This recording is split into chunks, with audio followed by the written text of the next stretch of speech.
ನನ್ನ ಹೆಸರು ಸುಮಿತ್ರಾ ಶೆಟ್ಟಿ ಅಂತ ಎಜ್ಜಿಪುರದಿಂದ ಬಂದಿದ್ದು. ಅಂದರೆ ಈ ಬಿಸ್ನೆಸ್ ಬಂದ್ಬಿಟ್ಟು ನನಗೆ ಹೊಸ ಫೀಲ್ಡು ಮತ್ತು ಇನ್ನೊಂದು ಏನಂದರೆ ಹೊಸ ಎಕ್ಸ್ಪೀರಿಯೆನ್ಸು. ಏನೇ ಕಲ್ತಿರ್ಬೋದು ನಮ್ಮ ಜೀವನದಲ್ಲಿ, ಆದರೆ ಒಂದೊಂದು ಫೀಲ್ಡ್ಗೆ ಹೋದಾಗ ಝೀರೋಯಿಂದ ಕಲಿಬೇಕು. ಆ ಕಲಿಯೋ ಪ್ರೋಸೆಸ್ಸಲ್ಲಿ ನಾನು ಇದ್ಕೊಂಡು 30,000 ರೂಪಾಯಿ ಅರ್ನ್ ಮಾಡಿದ್ದೀನಿ.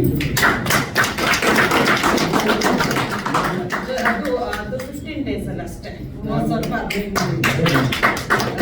ಅದ್ರ ಜೊತೆಗೆ ನಾನು ಮಾತ್ರ ಅಲ್ಲ, ನನ್ನ ಪಾರ್ಟ್ನರ್ ತಾಜ್ ಸರ್ ನಾನು ಒಂದೇ ದಿನಕ್ಕೆ ಸೇಮ್ 15 ದಿವಸಕ್ಕೆ ಇಬ್ಬರೂ ಅರ್ನ್ ಮಾಡಿದ್ವಿ. 27,000 ಅವರು. ನಮ್ಮ ಹೆಸರು ರಮೇಶ್ ಅಂತ. ನಾವಿದೆ ಬೆಂಗಳೂರು ಗಿರಿನಗರದಿಂದ ಬಂದಿರೋದು. ನನಗೆ ಕಂಪ್ನಿ ಪರಿಚಯ ಮಾಡಿಸಿದ್ದು ನಮ್ಮ ಶ್ರೀಮತಿಯವರು. ನಾವು ಇಲ್ಲಿ 30,000 ಅರ್ನ್ ಮಾಡಿದ್ದೀನಿ ನಾನು. ಇದು ತುಂಬ ಚೆನ್ನಾಗಿದೆ, ತಿಳ್ಕೋಬೇಕು ಫಸ್ಟು.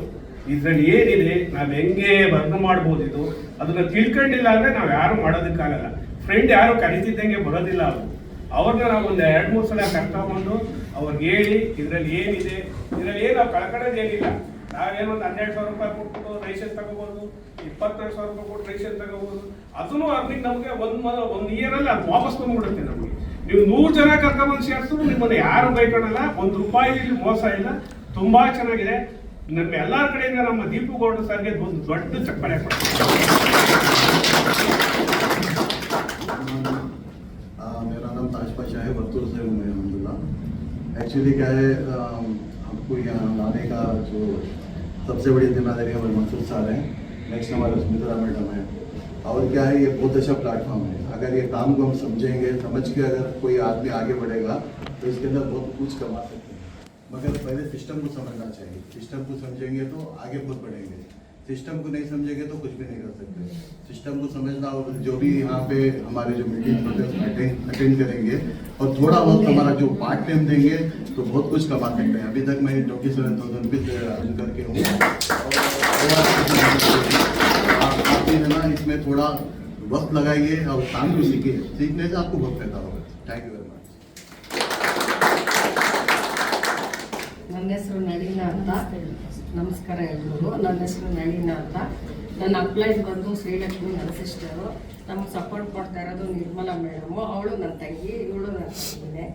ನಾವಿಬ್ಬರು ಅಕ್ಕ ತಂಗಿರು. ಮತ್ತು ನನಗೆ 10 RP ಆಗಿದೆ. ಇನ್ನು ಕಂಟಿನ್ಯೂ ಆಗಿ ಮಾಡ್ತೀನಿ.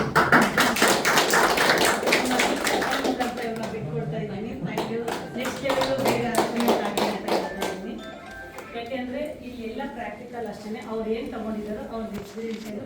ಇನ್ನೊಂದು ಅವ್ರು ಹೇಳಿದ್ರು, ಸರ್ ಹೇಳಿದ್ರು, ಅವ್ರ ವೈಫ್ ರೆಫರ್ ಮಾಡಿದ್ರು, ಸರ್ ಮೇಡಮ್ ಹೇಳಿದ್ರು, ಅವ್ರ ಸಿಸ್ಟರ್ ಅಂತ. ಇದು ಫ್ಯಾಮಿಲಿ ಬಿಸ್ನೆಸ್. ಯಾರಿಗೂ ಗುರುತು ಪರಿಚಯ ಇರೋರು ಕೊಡುವಂಥದ್ದಲ್ಲ. ಫ್ಯಾಮಿಲಿಯಲ್ಲಿ ಪ್ರತಿಯೊಬ್ಬರು ಮಾಡುವಂಥದ್ದು. ಇದೇ ತರ ನಮ್ಮ ಸಿಸ್ಟಮ್ ಅಲ್ಲಿ ಒಂದು ಗೋವಾ ಅಚೀವ್ಮೆಂಟ್ ಅಂತ ಹಾಗೆ ಸರ್ ಹೇಳಿದ್ರು,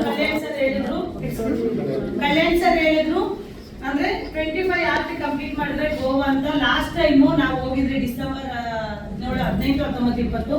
ನಿಜ ಹೇಳ್ಬೇಕಂದ್ರೆ ಒಂದು ಸೆಲೆಬ್ರಿಟಿ ಆಗಿ ಯಾರೇ ಅವ್ರ ಅಸಿಸ್ಟೆಂಟ್ ಇಟ್ಕೊಂಡು ಅವರು ದುಡ್ಡು ಪೇ ಮಾಡಿ ಅಲ್ಲಿ ರೆಸಾರ್ಟ್ ಬುಕ್ ಮಾಡಿ ಅಕಾಮಡೇಷನ್ ನೋಡ್ಕೊಳ್ಳೋಂತ ಒಂದು ಅಸಿಸ್ಟೆಂಟ್ ಇರ್ತಾರೆ, ಯಾರೇ ಸೆಲೆಬ್ರಿಟಿಗೆ ದುಡ್ಡಿರೋರಿಗೆ. ಆದ್ರೆ ನಮ್ಮದ್ರಲ್ಲಿ ಒಂದು ನನಗೆ ನಾನು ಶಾಪಿಂಗ್ ಮಾಡಿ ನಾನು ಅರ್ನ್ ಮಾಡಿ ನಾನು ಇನ್ಕಮ್ ತಗೊಂಡಿರೋದ್ರಿಂದ ನಮ್ಮ ಕಂಪ್ನಿ 3,000 ಮೇಲೇನೆ ಆಗುತ್ತೆ ಅದ್ರ ಖರ್ಚು ಅಂತ. ಗೋವಾ ಟ್ರಿಪ್ ನ ಕೊಟ್ಟಿದ್ರು ನಮ್ಗೆ. ಆಲ್ಮೋಸ್ಟ್ ನಾವು ಒಂದು 110 ಮೆಂಬರ್ಸ್ ಹೋಗಿದ್ರಿ. ತುಂಬಾ ಚೆನ್ನಾಗಿತ್ತು. ಅಲ್ಲಿ ರೆಸಾರ್ಟ್ ಆಗ್ಲಿ, ಫುಡ್ ಆಗ್ಲಿ, ಬೊಫೆ. ನಾವಲ್ಲಿ ನಮ್ಮ ಮೇಡಮ್ ಹೇಳ್ತಾ ಇದ್ರು, ನಿರ್ಮಲಾ ಮೇಡಮ್, ಅಲ್ಲಿ ಹೋಟೆಲ್ ಅಲ್ಲಿ ಒಂದು ಇಡ್ಲಿ ತಗೋಬೇಕಂದ್ರೆ 110 rupees ಆಯ್ತು ಅಂತ ಆ ತರ ಕಾಸ್ಟ್ ಇರೋ ಗೋವಾದಲ್ಲಿ. ಆಲ್ಮೋಸ್ಟ್ ಗೋವಾದಲ್ಲಿ ಫುಡ್ ಕಾಸ್ಟ್ ಹೇಗಿರುತ್ತೆ ಅಂತ ಅಂತದ್ರಲ್ಲಿ ರೆಸಾರ್ಟ್ ಅಲ್ಲಿ ರೂಮ್ ಅಕಾಮಿಡೇಷನ್ ಇರ್ಬೋದು, ಫುಡ್ ಬಫೆಟ್ ಇರ್ಬೋದು, ಮತ್ತೆ ಅಲ್ಲಿ ಸೈಟ್ ಸೀಯಿಂಗ್ ಎಲ್ಲ ಪ್ರತಿಯೊಂದು ಲೆಕ್ಸುರಿ ಕೊಟ್ಟಿದ್ರೆ ಯಾವ ದುಡ್ಡಿರೋರು ಎಂಜಾಯ್ ಮಾಡ್ತಾರೆ ಇಲ್ಲೋ ಅಷ್ಟು ಎಂಜಾಯ್ ಮಾಡುವಂತ ಟ್ರಿಪ್ ನ ನಮ್ಮ ಸಂಸ್ಥೆ ಕೊಡ್ತಾ ಇದೆ. ಪ್ರತಿಯೊಂದು ಅಷ್ಟೇ, ಏನಿದ್ರು ಕ್ವಾಲಿಟಿಯಲ್ಲಿ ಮಾತ್ರ ಕಾಂಪ್ರಮೈಸ್ ಇಲ್ಲ, ಆ ಲೆವೆಲ್ ಅಲ್ಲಿ ಇದೆ. ಆ ತರ ಆಸೆ ಗೋವಾ ಟ್ರಿಪ್ ಅಚೀವ್ಮೆಂಟ್ ಆಗಿರೋರ್ನ ಕರೆಯಲ್ವಾ ನಿಮ್ಮ ಅದ್ದೂರಿ ಚಪ್ಪಾಳೆ ಮುಖಾಂತರ